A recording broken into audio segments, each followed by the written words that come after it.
versículo 7, diz assim: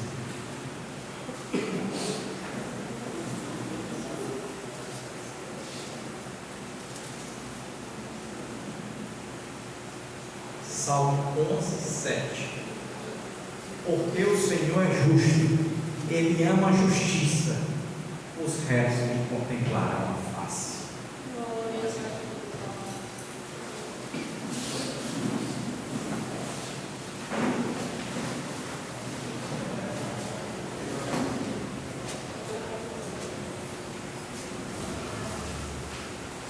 Colocou duas perguntas, tá? Aqui no começo.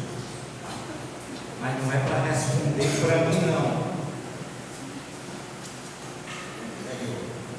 Duas perguntas. Lembre-se, não é pergunta, é uma lembrança de injustiças que você sofreu. Agora, injustiça que você sofreu. Lembrar aqui de alguma. Lembrei aqui de alguma. Várias. Conseguiram aí lembrar? Você foi injustiçado. Colocaram a culpa, mas você não tinha culpa. Colocaram a culpa em você, mas você não era culpado. Julgaram mal você. Lembrou aí? Julgaram mal, né? Eu me lembro uma vez que você me disse, viu? Não é assim que acontece. Estão me julgando mal. Vou propor uma outra lembrança. Pense nas vezes em que você foi injusto. Você foi injusto. Você julgou mal pessoas, julgou mal as coisas. Você que é o injusto agora. Essas duas questões, irmãos,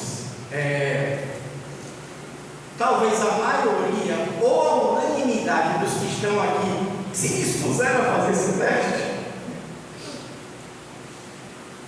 ou se a gente demorasse muito tempo aqui, tá? Se demorasse aqui, além de ser a sua injustiça, coloque no papel, você escreveria caderno, que eu vou dar a comprar cadernos das vezes em que você foi injustiçado. Caderno de caderno, lembranças más, né?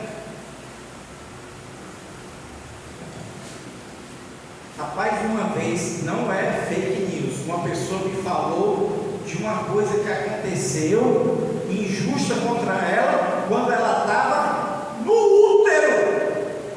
Não é brincadeira. Porque quando eu estava no útero, não sei o quê, passou faz tempo, rapaz. Né? Gente que lembra quando estava em outras cidades, né? Estava na Bahia, foi injusto comigo e tal, E se a gente demorasse tempo e eu pedisse para a gente escrever, e a gente fosse escrever momentos em que a gente foi injusto, a gente teria mais dificuldade em lembrar.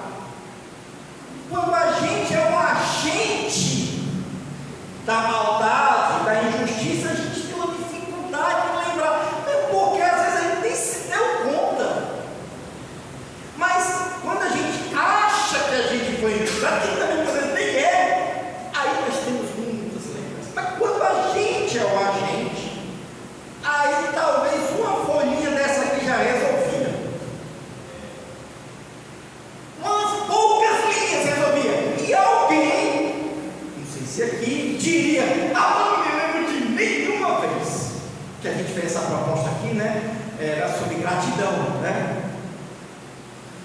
E eu perguntei: quantas vezes você tem que ser grato a alguém? A pessoa: nenhuma, nunca ninguém fez nada por mim. A pessoa estava aqui. Mas só. E talvez alguém tenha falado: não, eu fui injusto, eu era tão justo. Balançazinha ali, ó, né? Isso nos revela, irmãos, que nós temos um entendimento errado do que é justiça. Do ponto de vista bíblico, tá? Do ponto de vista comum de ver, filosófico, justiça é dar a cada um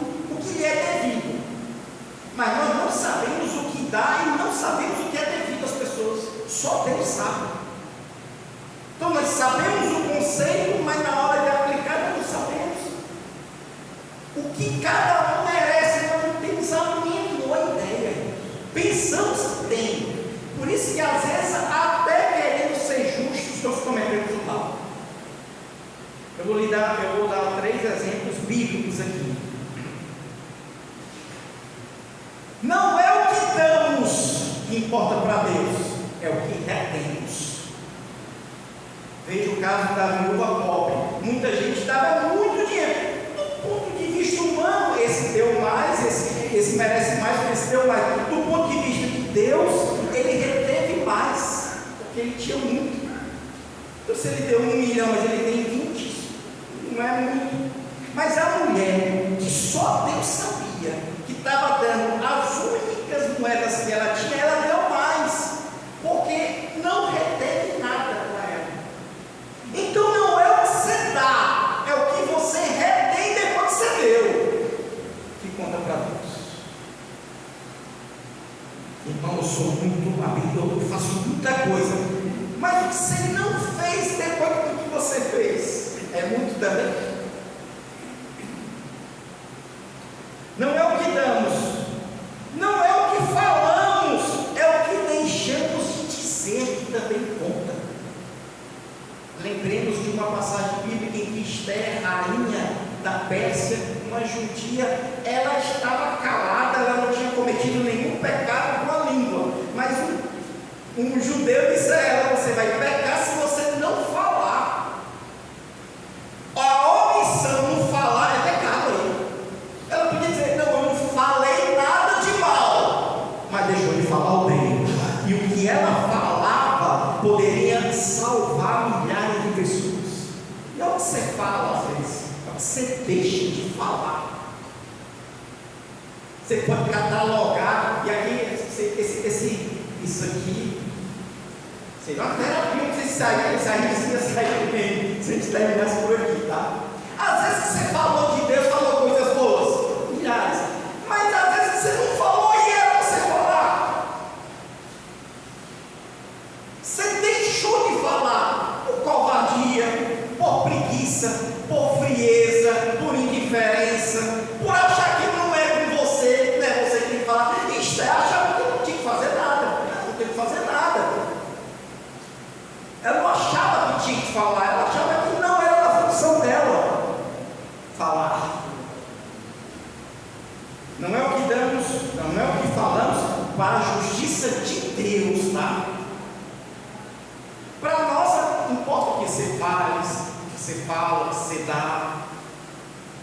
Não é o que fazemos, não é o que damos, não é o que falamos, não é o que fazemos, é o que poderíamos fazer. Também tem uma passagem bíblica sobre isso, devastadora em Tiago. Aquele que sabe que deve fazer o bem e não faz, nisso peca. Não é o que você fez, é o que você poderia fazer. Para Deus, o que você poderia fazer conta. Para nós não, porque às vezes nem achamos que poderíamos ou que deveríamos fazer. Nos fechamos dentro de uma cápsula que diz: eu não posso. Nunca você perguntou a Deus se isso é verdade. O pastor disse que você não pode, a sua esposa disse que você não pode, o seu médico disse que você não pode, o seu chefe disse que você não pode. Você chegar diante de Deus, Deus talvez diga: eu nunca falei nada, você não podia. Os outros dizem, e você está satisfeito com isso. Então muitas vezes somos injustos mesmo diante de Deus. E aí no texto que nós lemos diz assim: porque o Senhor é justo.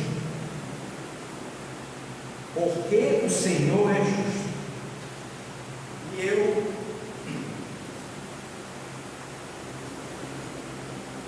digo que o homem é injusto, está lá em Romanos.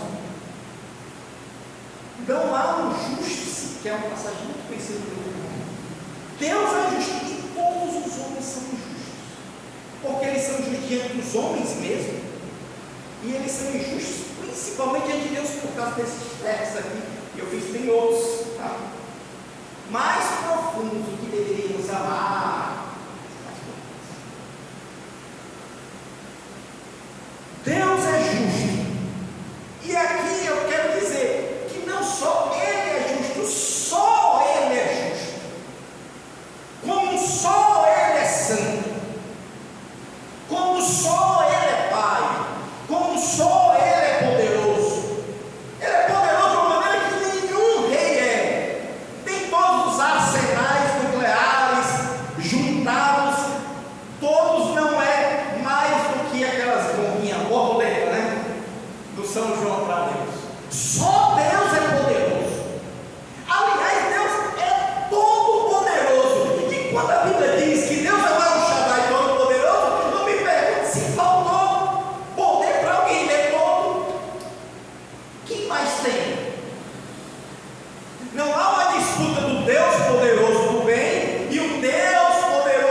tem nada até lá. Nada. Só Deus é justo. Em Deuteronômio, por exemplo, diz assim: eis a rocha, ou eis minha rocha, eis minha justiça, né? Eis a rocha, suas obras são perfeitas, porque todos os seus caminhos são juízos. Deus é fidelidade, não há nele injustiça, ele é justo e ele é reto. E isso faz parte da perfeição de Deus. Irmãos, é o seguinte: nesta manhã, nós temos que sair daqui. Essa é minha oração, que Deus nos faça isso, com um sentimento de louvor e adoração ao Deus de justiça tão grande quando ouvimos sobre o Deus de paz, ou o Deus de amor, ou o Deus de misericórdia. Deus é justo e isso faz parte da perfeição dele. Se ele não fosse justo, ele não seria perfeito. E desconfio que nem seria amoroso se não fosse justo. Justiça faz parte do caráter de Deus, tanto quanto o amor. Deus não é menor quando ele é justo e maior quando ele é amoroso. Você precisa entender isso. A justiça não é contrária ao seu amor. Não é assim: Deus é amor, é justiça, meu irmão. Não precisa mudar a expressão, não precisa mudar o tom de voz, não. Deus é amor, mas é justiça, com a mesma alegria, com o mesmo louvor. E agora eu convido vocês para voltarem comigo 285 anos atrás, na cidade de Enfield, nos Estados Unidos, 8 de julho de 1741. Um pregador se levantou para pregar. Ele era alto, magro, diziam que não tinha uma boa oratória, diziam que inclusive ele não enxergava muito bem o sermão, ele lia bem perto, assim como alguns aqui na igreja, lia assim. Ele não fazia gestos, ele não era extravagante, ele não era um grande orador, ele não tentava despertar as emoções, ele escrevia os sermões e lia, mas ele era um gênio. Seu nome era Jonathan Edwards, piedoso, um pastor piedoso da pequena cidade de Enfield. Ele se levantou para pregar um dos sermões mais famosos da história dos Estados Unidos. E no meio evangélicos que conhecem sobre teologia e história, poucos desconhecem esse sermão, chamado Pecadores nas mãos de um Deus irado. Pecadores nas mãos de um Deus irado.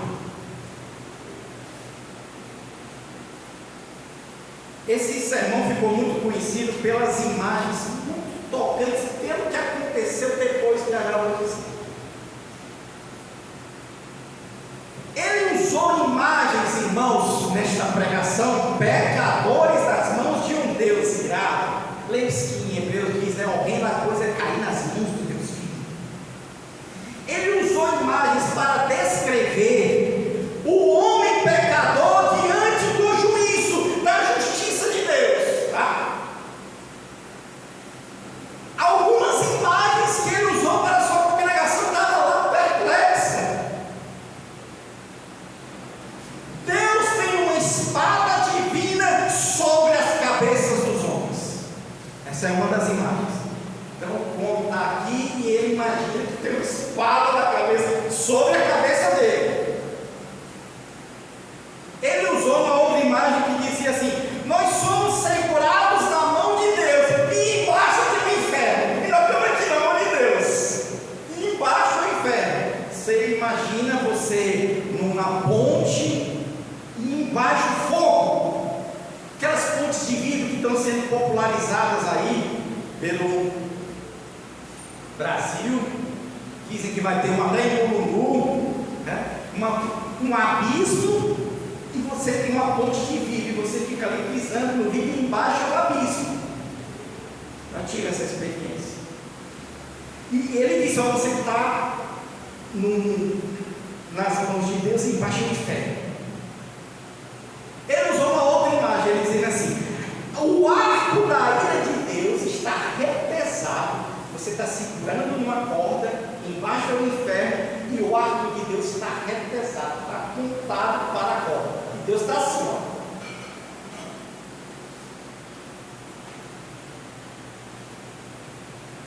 Ele usou uma que ficou muito conhecida. Essa para os sensíveis vai ser difícil, mas eu vou arriscar. Ele disse: o juízo de Deus é como alguém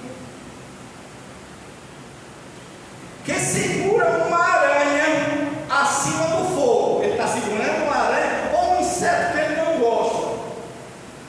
E ele não gosta do inseto, ele está assim com nojo. Assim é o homem diante do juízo de Deus. Deus está segurando, o homem está segurando o inseto, mas ele não gosta daquele inseto. Qualquer coisa, porque ele não gosta, ele tem nojo daquele inseto. Aqui, quando a gente pega um inseto que a gente não gosta, primeira coisa, né? Tem uns que jogam chinela. Tem uns aqui, não façam isso em casa, que jogam mal e jogam fogo nos insetos. Gente aqui que faz isso. Tem um inseto que gosta de jogar algo, joga fogo. Nojo. E o homem é como alguém que está segurando aqui, mas ele está com nojo.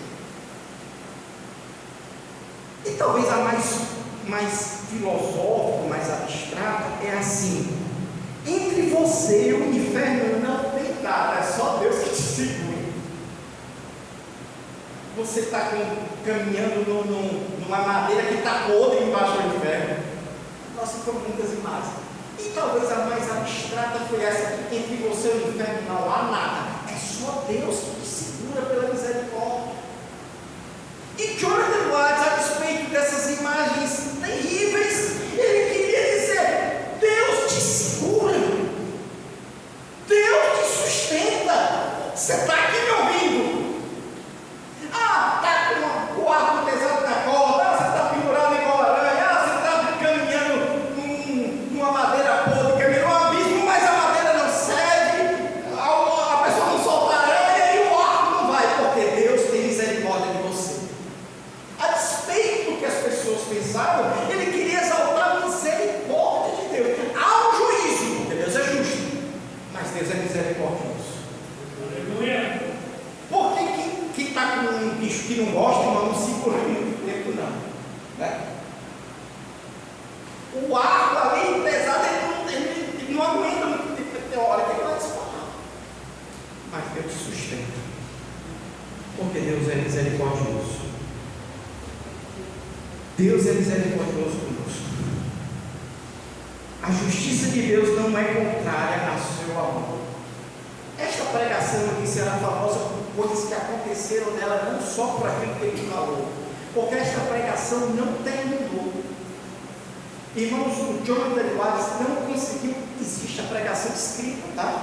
Na internet, tem para vender, porque eles escreviam, mas ele não conseguiu terminar de falar. Porque houve um movimento na igreja diferente. Quando ele falava, você é como uma aranha segurada, você está como um abismo, as pessoas começaram a gritar na igreja. Elas começaram a se agarrar nas colunas. Quando ele dizia: você está numa mesa podre e o inferno está embaixo, ele se agarrava na coluna. Ele: não, as pessoas não quero cair. Começou a ter um movimento de histeria. Muita gente gritando, muita gente chorando. Ele não conseguia mais falar, porque as pessoas estavam tomadas do pavor, do juízo de Deus. Ela disse: não quero ser isso, eu não quero estar nessa situação. Você está pendurado. Não, elas se agarravam. E esta pregação também serviu para um movimento, um avivamento espiritual, conhecido como o segundo grande avivamento nos Estados Unidos do século XVIII. Já estava acontecendo e depois deste movimento, muitas pessoas procuraram a Cristo. Pois bem, irmãos, um pastor atual dos Estados Unidos, Brian Zahnd, ele escreveu um livro para contradizer o Jonathan Edwards. Ele disse assim: muito famoso pecador de amor de Deus irado, mas eu propõo uma outra pregação: pecadores nas mãos de um Deus amoroso. O meu Deus não é irado, o meu Deus é amoroso. O meu Deus é o filho pródigo, aqui que o pastor Ricardo falou, que abraça o filho, faz festa, dá uma roupa. Esse é o meu Deus. O meu Deus não está segurando ninguém, não está com ar, não está. Meu Deus é amoroso, ele é o pai que acolhe o pecador, faz festa, bota o anel. Esse é o meu Deus. Pecador nas mãos de um Deus amoroso. Ele disse, o Brian Zahnd, Deus não é um monstro sádico que gosta de ver as pessoas sofrerem. Não, Deus trata dos pecadores. Deus não abomina os pecadores. Ele é como o pai da palavra do filho pródigo. Ele é amoroso, ele acolhe. Ele não é esse Deus que falaram, não. Irmãos, embora eu tenha respeito pelo pastor Brian Zahnd, seu apelo à igreja sobre o Deus de amor, eu acho que ele tem uma visão errada do que foi dito. Jonathan Edwards não queria dizer que Deus não era o Deus amoroso. Inclusive, os livros mais conhecidos dele é um livro que fala sobre o amor e seus frutos. Ele não queria dizer que Deus não é como um pai que abraça o filho pródigo. Ele queria dizer que o homem está em perigo. Isto é um fato. Nós lemos e reproduzimos a pregação que Jesus fez a Nicodemos, a evangelização, quando Jesus disse lá em João 3,16. Poderia ter outras pessoas com Nicodemos ali. E Jesus disse: Deus amou o mundo de tal maneira que deu o seu Filho unigênito para que todo aquele que nele crê não pereça, mas tenha a vida eterna. Mas Jesus também disse: eu não vim condenar o mundo, porque o mundo já condenado está. Também disse isso. Só lemos o 16, não lemos o 17. Jesus disse: o mundo está condenado. O homem está realmente andando por uma madeira podre e embaixo está o inferno. O homem está segurado por uma linha. Se ele cair sem Deus, ele vai perecer mesmo, porque Deus é justiça. E isso já está dito na Bíblia Sagrada. Não é uma invenção para assustar as pessoas. Isto é um fato. Esconder isso não é amor. Omitir isso é sentimentalismo. Isso não leva ninguém para o céu. Isso não alerta as pessoas. Jonathan vai falar: o homem está nessa situação, mas Deus é amoroso, ele salva, ele segura. Essa dicotomia, amoroso, irado, o justo e o amor é falso. Eu vou lhe dizer uma frase aqui: não há ninguém mais irado no mundo do que aquele que ama. As pessoas que você ama, as pessoas que você mais ama, você tem ira contra aquilo que é contra ela. Você é irado contra uma enfermidade que quer assolar. Você é irado contra um mal que quer atingir quem você ama. Você é capaz de fazer coisas grandes. Você é capaz de enfrentar demônios para defender quem você ama. Porque você tem uma ira contra aquilo que fere quem você ama. Deus é irado contra o pecado, porque Ele ama o pecador. Deus é irado contra o diabo, porque Ele ama as pessoas que Ele quer salvar. Em Provérbios diz: o temor do Senhor é odiar o mal. Disse espalhado pela igreja que a hermenêutica que destrincha todo a Bíblia é o amor. O que importa é amar, mas o amor tem facetas, irmãos. Tem lados. O temor do Senhor é odiar o mal, diz Provérbios. Romanos 12:9 também fala: amem, façam bem, aborreçam o mal.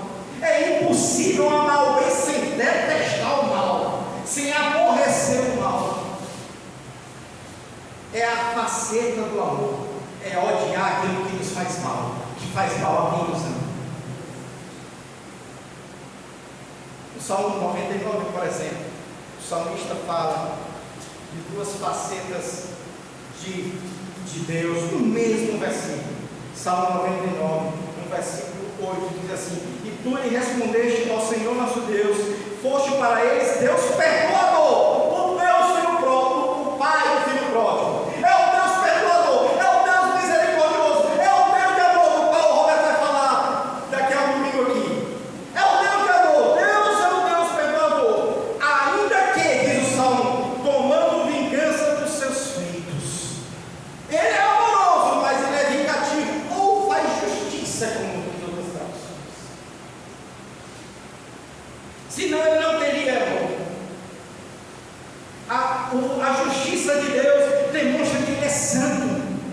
Os injustos, os que ignoram o mal, não são santos, são sentimentalistas baratos, que não alertam para o perigo. Um filho, uma mãe, ela odeia as drogas, ela odeia o crime, ela odeia aquilo que faz mal aos seus filhos, o álcool. Ela odeia porque aquilo que faz mal a quem ela ama. Se ela disser, não estou nem aí, eu amo meus filhos, mas também não estou nem aí para a droga, para o crime, para o álcool. Está tudo certo, eu amo é tudo. Ficaríamos chocados com esse amor. Lá em Apocalipse 6, por exemplo, quando fala das pessoas que estão clamando a Deus, no Apocalipse, clamaram em grande voz, 6:10, dizendo: até quando, ó soberano Senhor, santo e verdadeiro, não julgas nem vingas o nosso sangue dos que habitam sobre a terra? Senhor, que és santo e és verdadeiro, até quando não vai fazer justiça? O Deus que é santo e verdadeiro é o Deus justo. Não é o Deus que diz, eu sou santo, sou verdadeiro, mas eu não estou nem aí os que fizeram mal. Entenda, o Deus que ama é o Deus justo. A justiça de Deus, ela dá sentido à própria vida. Imagine se nada fosse ser julgado, quantos crimes, quantos pecados, quantas injustiças são feitas. Imagine se no final Deus não julgasse nada, não julgasse ninguém. Tanto faz você fazer o bem como fazer o mal, tanto faz você proteger crianças como você explorar a criança. No final Deus está tudo certo. Eu amo a todos e não julgarei ninguém. A justiça de Deus, ela dá sentido à vida. Saiba que tudo que está acontecendo de mal haverá um ponto final. Deus vai dar um ponto final na história. Deus vai julgar todos diante do seu trono. E há uma maneira de estarmos acobertados e não sermos condenados por Deus. Eu falo já. Mas Deus haverá de julgar. Lá não vai ter privilégios. Lá o rico não vai ser julgado diferente do pobre. O influenciador não vai ser julgado de forma diferente. Todos estarão desnudos diante de Deus. Isso é bom. Isso é o que clamamos aqui no dia a dia. Nós queremos que seja feita justiça, que as pessoas sejam julgadas iguais. Porque isso acontecerá do modo dele. Os façantes serão condenados, os mentirosos, abomináveis. E isso é bom. E isso é maravilhoso. Lá no Apocalipse 21, quando a Bíblia vai falar do julgamento de Deus, há lá uma categoria de pessoas em que Deus julgará e diz contra os covardes, os incrédulos, os abomináveis, os assassinos, os impuros, os feiticeiros, os idólatras e todos os mentirosos. A parte que eles caem será no lago que arde com fogo e enxofre. Esse será o julgamento, e é bom que haja. É bom que os assassinos, os homicidas, os pedófilos, os impuros, os idólatras, eles sejam julgados por Deus. Isso não é motivo de lamentação, é motivo de glorificar o nosso Deus. Ele há de fazer justiça. Clamamos às vezes, mas você está sendo injusto. Você está sendo injusto comigo. Isso é uma das coisas talvez mais nos ofende, né? Não seja no trabalho, seja nas relações pessoais. Você não quer que seu esposo seja injusto com você, mas você está sendo injusto. Mas eu não mereço isso.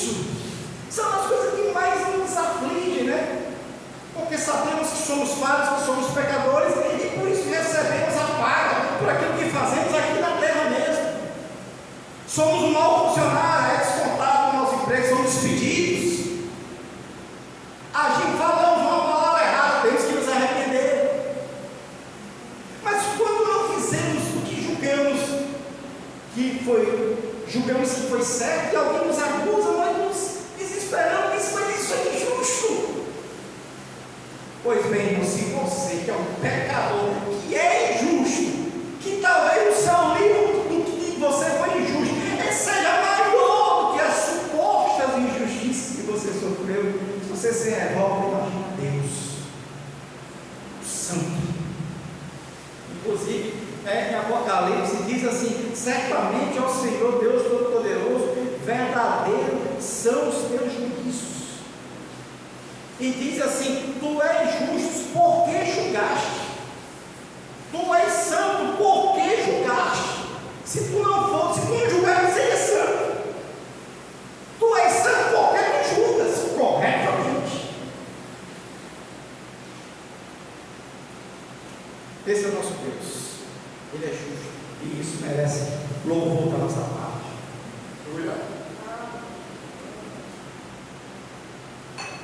No final, irmãos, quando Deus julgar tudo, isso vai nos alegrar. De forma mais plena, estamos vendo a justiça de Deus, o seu caráter se manifestando.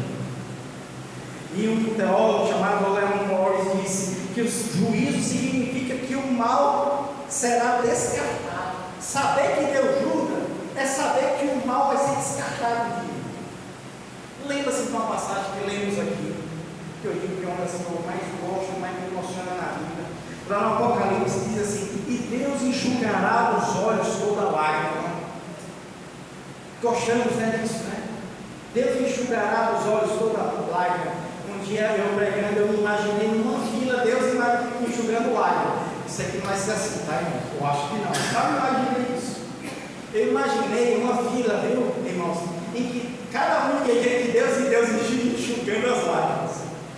E eu dizia na pregação que eu não me importava estar na fila, no número 3 milhões, 400 milhões, eu ia estar me alegrando só de estar na fila lá, para chegar a minha vez e Deus enxugar as minhas lágrimas. Maravilha, né? Não haverá luto, não haverá mais dor, acabou! Isso é capítulo 22, Apocalipse 21, isso acontece porque teve juízo. Deus está enxugando a lágrima que ele já julgou o mal. Porque se Deus estivesse enxugando a tua lágrima e o mal estivesse lá, já ia chorar de novo. Você está entendendo? Se Deus não julgasse o mal, o diabo, não condenasse, e ele entrasse no seu juízo, de nada ia adiantar Deus enxugar suas lágrimas. Alguém ia lhe fazer mal depois, ou você mesmo ia estar fazendo suas maldades depois. Deus enxuga a lágrima e decreta: acabou a morte e a dor, porque ele executou o juízo. Coisa linda. O juízo implica, diz Morris, que no fim a vontade de Deus será realizada perfeitamente. Deus está executando o seu juízo agora, mas a vontade de Deus não está perfeitamente realizada. Tem muita injustiça no mal, no mundo, tem muito pecado. Deus vai executar perfeitamente a sua justiça no dia final. E isso vai ser uma alegria para nós. Glória. É no texto que eu li no Salmo 11, tem a melhor parte da pregação. É uma parte agora. O Salmo 11 diz assim: porque o Senhor é justo, ele ama a justiça, e os retos em contemplarão a face. Chegou a hora de eu falar de você. Chegou a hora, não vou falar mais daquele que está pendurado, igual uma aranha. Não é você. Você não está caminhando numa mesa podre, embaixo tem um abismo. Quando tiver o vidro lá em Mulungu, vou desafiar a pessoa daqui para a gente andar sobre o vidro, tá, irmãos? Vamos? Confia em Deus, irmãos. Toda a igreja, velho, andando sobre o vidro e embaixo o abismo. E é para olhar para baixo. Confia que Deus vai nos segurar. Mas você não está caminhando nem no vidro e nem numa mesa podre. Você não está pendurado. Não, você não está segurando uma corda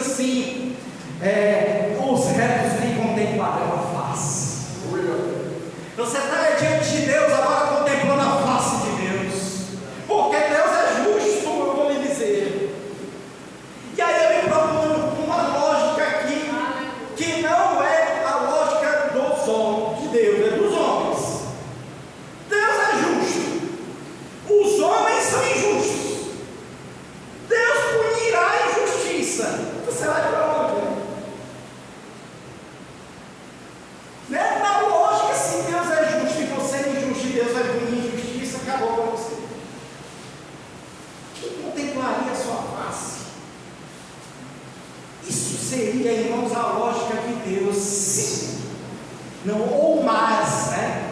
Mas Jesus Cristo veio e veio a este mundo. Mas tem um impacto, por quê? Porque Deus amou o mundo de tal maneira. Tem mais, você seria condenado pela sua injustiça se Deus não fizesse algo por você. Esse seria o nosso destino. A corda ia se romper, a mesa ia cair, alguém ia nos segurar, mas Deus nos segura pela sua própria mão. E a imagem que eu mostro aí, João, é: as ovelhas estão na minha mão e ninguém vai arrebatar. Se a corda rompeu, Deus pegou, irmãos. E ele disse: as ovelhas estão na minha mão, agora ninguém tira. O apóstolo Paulo pode dizer: porque nem a morte, nem as coisas do presente, nem do porvir poderá me separar do amor de Deus que está em Cristo Jesus, nosso Senhor. Nem qualquer criatura, nada poderá nos separar. Os retos contemplarão a sua face. Paulo pode dizer: eu posso partir aqui e estar com Cristo agora. Paulo não pensou: quando eu partir eu vou cair, quando eu partir eu vou subir.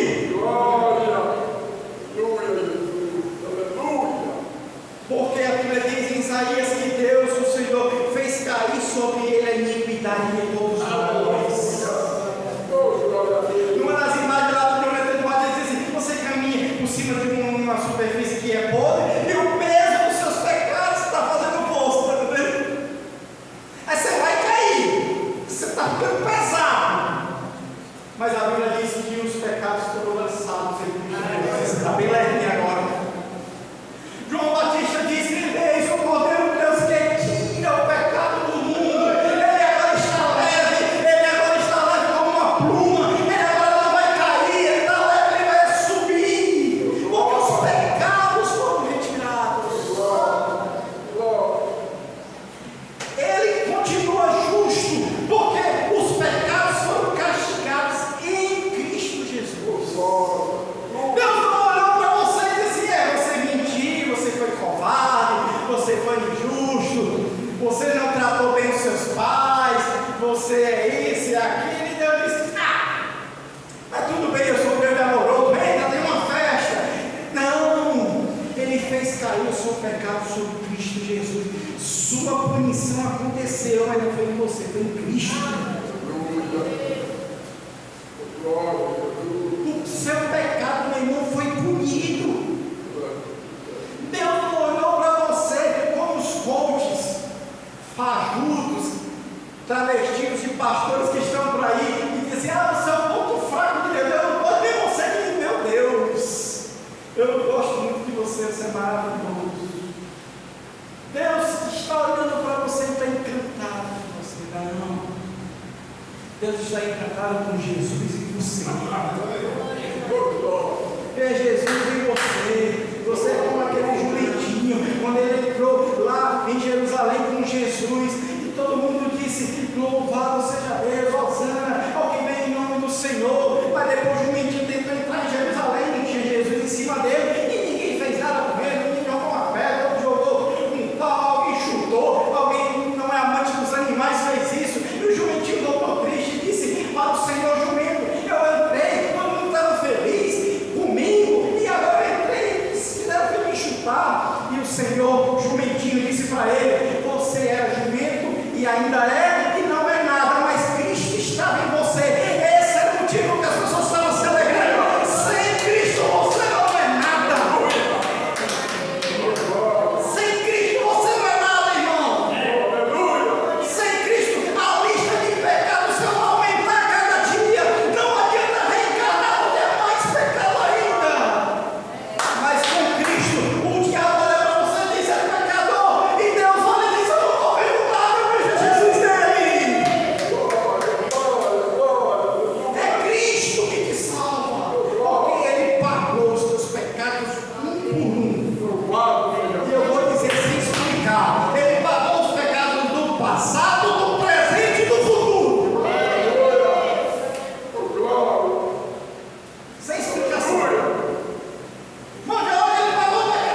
Jesus, no dia que ele fosse morrer, ele ia dizer: pô, estarás comigo no paraíso.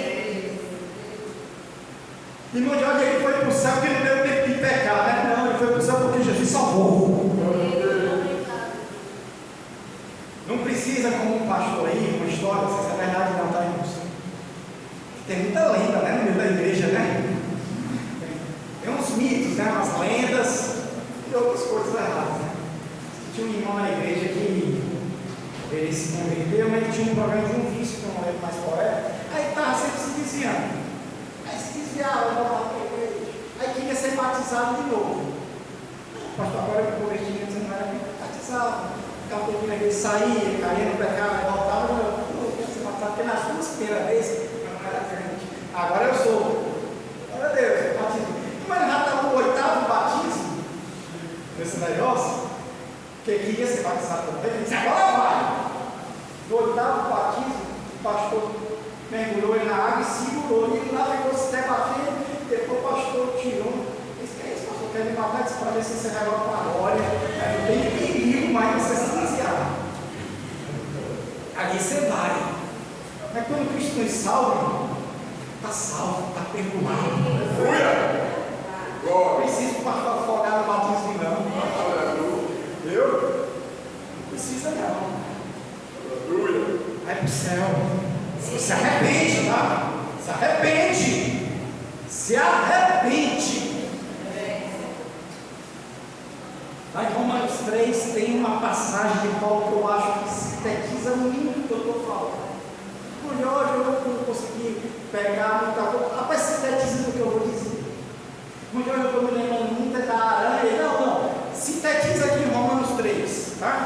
Romanos 3, tá bom? Sintetiza isso aqui. Romanos 3, capítulo 23. Acho que a sintetização, irmãos, de como a justiça de Deus nos atinge de forma maravilhosa, de modo que eu posso dizer: Deus é amor, por isso eu sou salvo. Eu vou dizer: Deus é justo, é por isso que eu estou salvo. Romanos 3:23 diz assim: pois todos pecaram e carecem da glória de Deus. Todos pecaram e carecem da glória de Deus, tá? Você está naquela situação lá das imagens lá de 1741. Todos pecaram, carecem da glória de Deus, estão condenados. Jesus disse: eu não vim condenar um, porque condenado ele já está. Jesus falou: eu não vim condenar, eu estou querendo salvar a gente. Pedro, Tiago, cai no fogo sobre o samaritano. Ele sempre sabe que o Espírito Santo não condenar o homem para me salvar. Homem não precisa nem fogo, não, eu já estou condenado. Mas você quer mais? Eu quero é salvar a gente do fogo. Essa guerra cultural aí que a igreja embarcou, né? Para condenar os ímpios, porque Deus é justo, é assim, irmão. Jesus está tentando salvar e os ímpios crentes querendo condenar.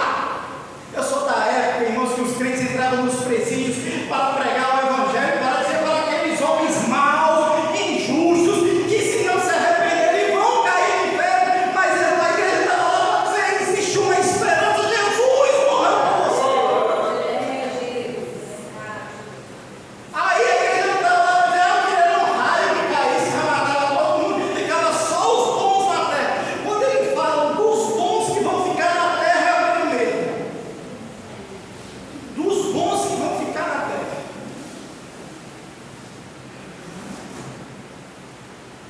Romanos 3:23, todos pecaram e carecem da glória de Deus.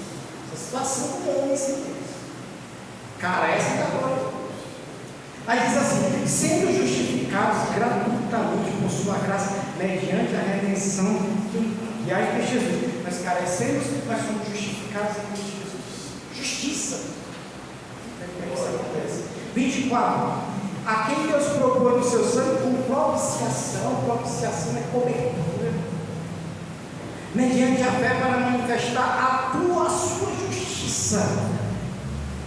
Deus cobriu os nossos pecados para manifestar a sua justiça. Podia falar amor, podia falar misericórdia, podia falar compaixão, esperança, paz, mas fala justiça.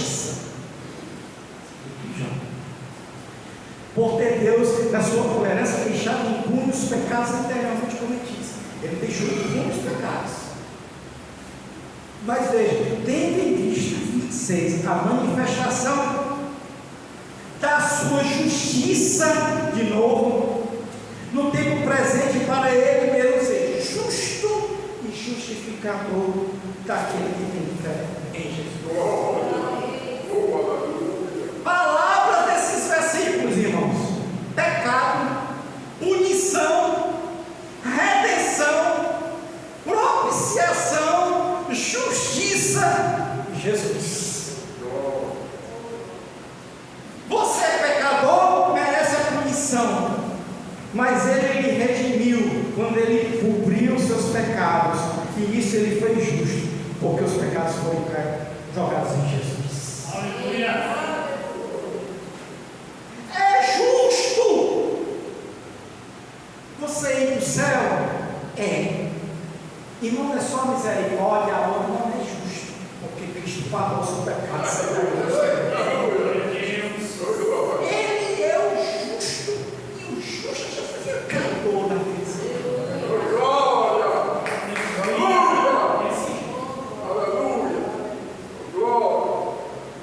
Dizem que Lutero, quando estava lá traduzindo a Bíblia, escondido lá no castelo, em Marburg, na Alemanha, o diabo aparecia lá com os pecados, escrevia os pecados dele, dizia que tinha visões ali do diabo. Você é pecador, isso, escrevia os pecados dele.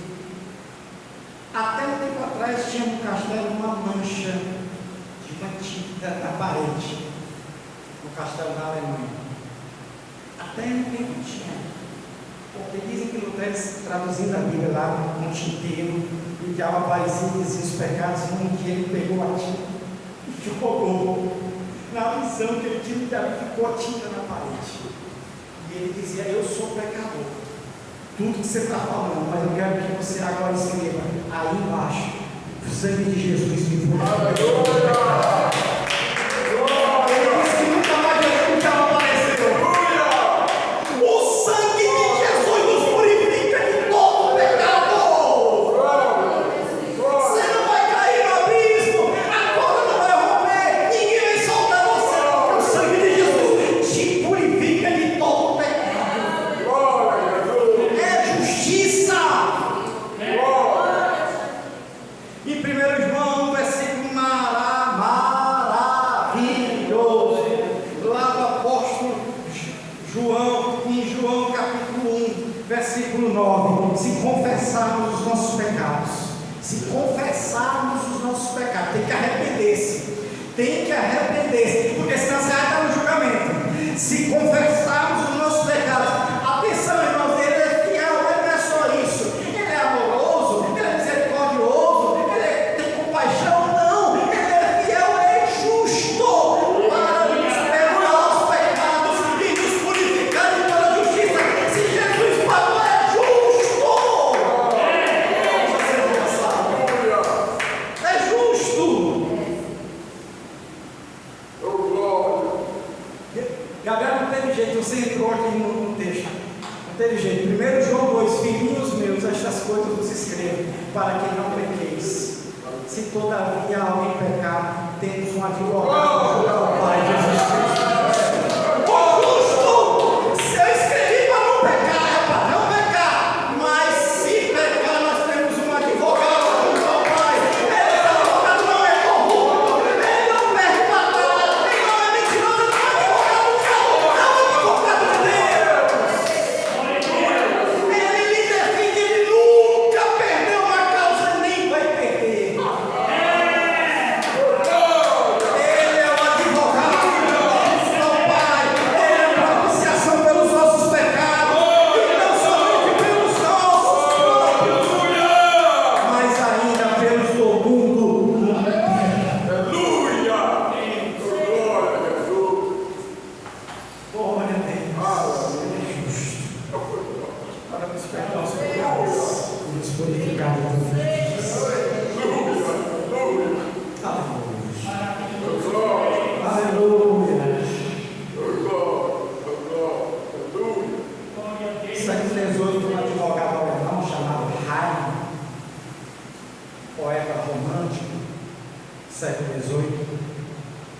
doente, ficou numa cama durante 7 anos.